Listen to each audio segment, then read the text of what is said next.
The question is, how do we know that we've completed a soul contract if we don't even know what we agreed to? The short answer to this question is based in our knowledge that we have the power to create any life that we want through the use of free will, intuition, and the law of attraction. For a more in-depth answer, I'm going to use my friend Holly's experience in an abusive marriage to illustrate all three topics: free will, intuition, and the law of attraction, and how they work in our lives. And yep, I have Holly's permission to use this story, so feel free to ask her questions below in the comments, and she'll answer them for you. Hey everybody, it's Stacy from The Key to Soul Awakening. Before I move on and explain the answer to the question, if you're new to this community, click the subscribe button and don't forget to hit that bell so you're alerted every time I post a new informative video on the topic of life and spiritual awakening and everything in between. So let's break down this answer into 4 parts. What is free will? What is intuition? How does the law of attraction work in soul contracts? And finally, how do we know if we have completed a soul contract? What exactly is free will? Free will is the ability to choose our actions rather than being forced one way or the other. Earth is one of the few incarnations where free will exists. When choosing to incarnate on Earth, we agree to exchange the luxury of having free will in our life in exchange for the veil of forgetfulness when we're born. The veil of forgetfulness clouds all memory of any soul contracts or agreements we made before this lifetime. It also clouds any memory of past lives or past incarnations on any other planets or universes. We basically come in with a clean slate.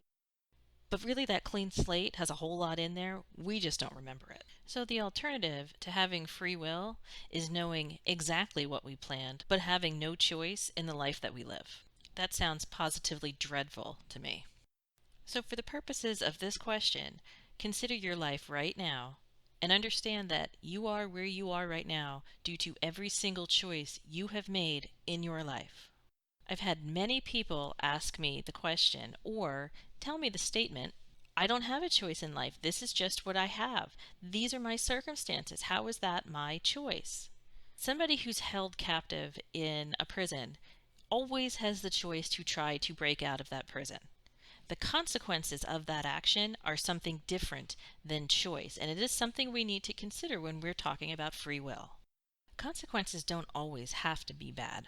The consequence of breaking out of a prison could be that a person finds freedom and lives a long, happy life. Maybe there's a lesson that we've contracted to learn in our soul contracts by trying to break free of the prison. But as humans, we always think in terms of fear on Earth. The choice we fear the most, breaking out of the prison and being killed, to use this example, usually stops a person from even trying. Would you rather live a long, miserable life in prison or try for freedom and happiness? Fear is the common thread throughout all of these topics. In free will, many of us allow fear to stop us from the choice we would rather make.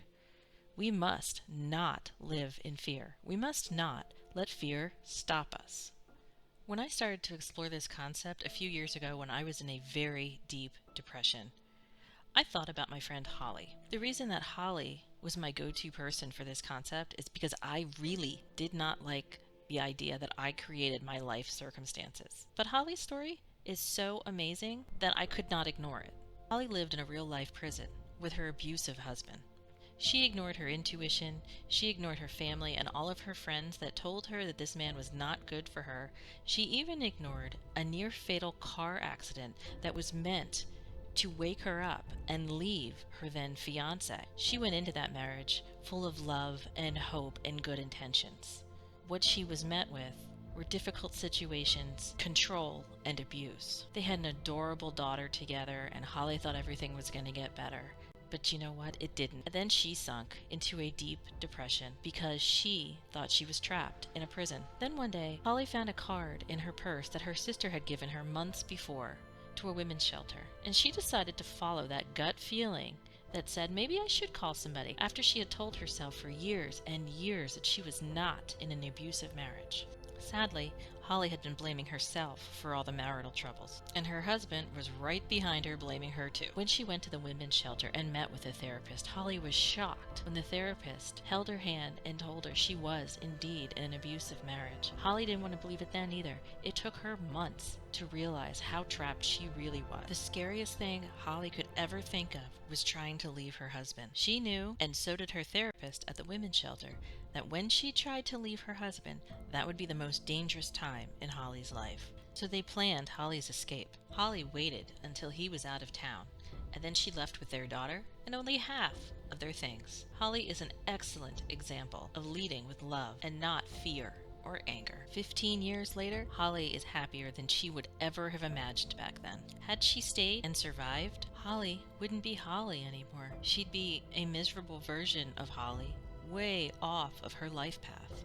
Yes, other people have done horrible things to us, but it's up to us to choose our path to get ourselves out of those situations from happening again. Through the full use of free will, we are never forced into any choices we have in this life. Holly could have chosen to stay, but in facing her fears, she freed herself.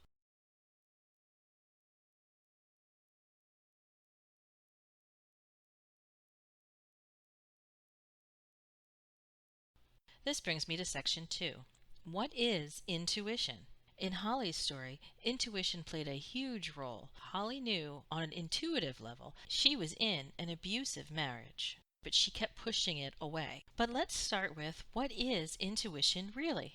Intuition is really our spirit guides talking to us and trying to keep us on our life path. Our spirit guides are very interested in us staying on our life paths because they also are learning from our life experiences. They have the same lessons to learn, but they're doing it through us rather than coming into incarnation themselves. They kind of ride next to us like in a sidecar and give us directions on how to go. Without going into a whole tangent on why they can't speak directly to us, in a nutshell, spirit guides give us messages in a variety of different ways. The higher our vibration is, the easier it is to communicate back and forth with our spirit guides, which is why I'm always saying raise your vibration. Raising our vibration is fairly simple. We just have to stay positive, lead with love, and allow no negativity, anxiety, or fear to drain us. When our vibration is so low that our spirit guides cannot reach us, that's when they reach out to our network of family and friends.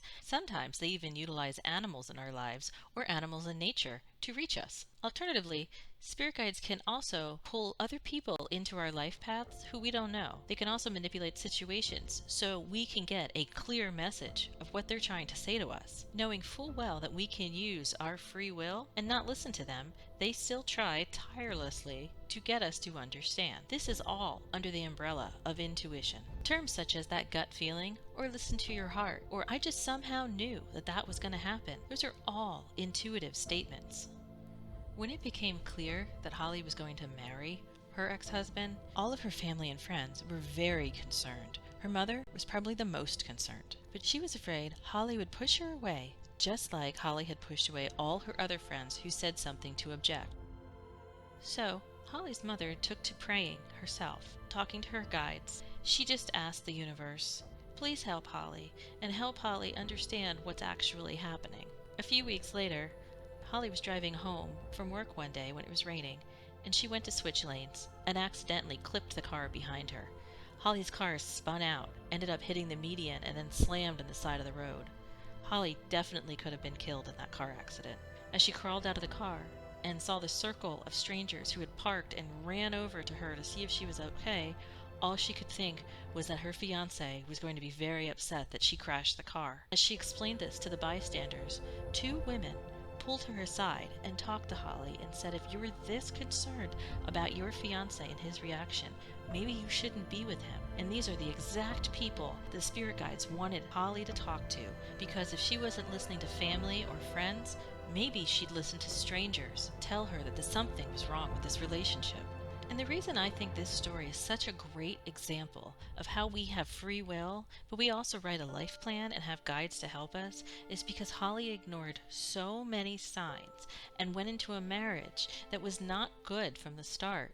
But it was her choice, and nobody can actually stop anybody from making bad choices. Not even the other side, angels, guides, or God. When people blame God, why did you let this happen? God didn't let anything happen. We choose what is going to happen in our life through free will. We also choose if we're going to listen to our intuition or listen to our human ego. We decide which one gets the driver's seat. Here is a quick example of how you can tell the difference between your ego or your intuition. You ask a question of something that's troubling you in your life. The first answer that you receive is the ego. It's quick, it's fast, and it's loud. It's usually the answer that makes you feel good in the short term, but usually has very bad long-term consequences. Your intuition is steadfast and it's quiet. It doesn't go anywhere, where your ego is very impatient and makes you feel anxious if you don't choose the ego. When you listen to your intuition, you listen for that quiet choice. That may not be your first choice, but in the long term, it has a much better outcome. It also is usually the choice that is much more difficult to choose because it has fear, but long term, you know that it's better for you. So if we go back to Holly's story, her intuition had been telling her for years that her husband was abusive and she needed to leave. However, she knew how he behaved when he thought she was leaving. She couldn't imagine how he would behave if she left for real. Holly's reaction was based in fear. It is a reaction we all have when we have those important decisions to make in life. Our human reaction on the ego level is always based in fear as a survival instinct. If a person waits just a little longer to let the ego get their voice out and then listen to their intuition, they will hear the real answer of what they need to do in order to make their life better and move back onto their life path. Here is an important issue, though. Holly being in this relationship with her ex-husband was actually on her life path. It was not a mistake that she interacted with him and entered into a romantic relationship. I'd like all of the people out there who are in these types of relationships to hear me clearly. You did not make a mistake by entering into this relationship with this person. Your only mistake is not learning the lessons you are meant to learn from it. The lessons you are meant to learn from relationships like this, and that Holly learned, was that she was to value herself. She is important. She is allowed to speak her truth without any backlash. You are allowed to speak your truth without any backlash. And as Holly's friend, what I learned was that we can't force anybody to make the right decision. We can be here and love them and support them all the way through their lives, but that's all we can do is love and support them. We can give them options, like Holly's sister did, giving her the card of the women's shelter, but we cannot force them to make the choice that we know is best. We can wait for them and tell them we're going to be here no matter what happens. For those of you on the outside watching a loved one go through a relationship like this and not understand what they are thinking, let me explain this on the soul level. Holly and her ex-husband made a soul contract before they were born. They both had the goal of learning the lesson of self-love and love towards others through this challenging relationship. However, only one of them actually learned this lesson. Holly learned important lessons in that relationship. Her ex-husband chose not to learn his lessons in that relationship, ignoring his intuition, ignoring all of the signs his spirit guides were probably giving him. And that's the thing with these soul contracts, is that when we're in a tough relationship, that is where we learn the most. There does come a point in difficult relationships where we can choose to sever a soul contract if the other person is not fulfilling their end of the contract. I will get to that later in this video. But before thinking that we need to sever a soul contract, we need to be aware that the lesson always comes right when we think we have no other choice. Holly's lesson was right in that moment when she found the business card her sister gave her for the women's shelter. In that moment, she could have chose to turn away and not take the help, but she chose to take the help and value herself more than her marriage, which she was taught growing up was above everything to make successful. And this type of belief is a belief based on the ego level, where we're making ourselves happy through making everyone else looking at us happy. On the intuitive level, we all know that we need to take care of ourselves first and love ourselves, which is not to be selfish. It's to give ourselves love and then love others. In that moment where Holly found the card from her sister, She finally gave herself an ounce of self-love. Holly ignored her fear and reached out for help. And this is where we see intuition and free will play together in order to better our lives. When we listen to our intuition and then also use our free will in order to follow our intuition, that's the combination we need in order to walk our life path. Don't miss part 2, where the law of attraction plays a part in soul contracts. Hit that subscribe button now so you don't miss it.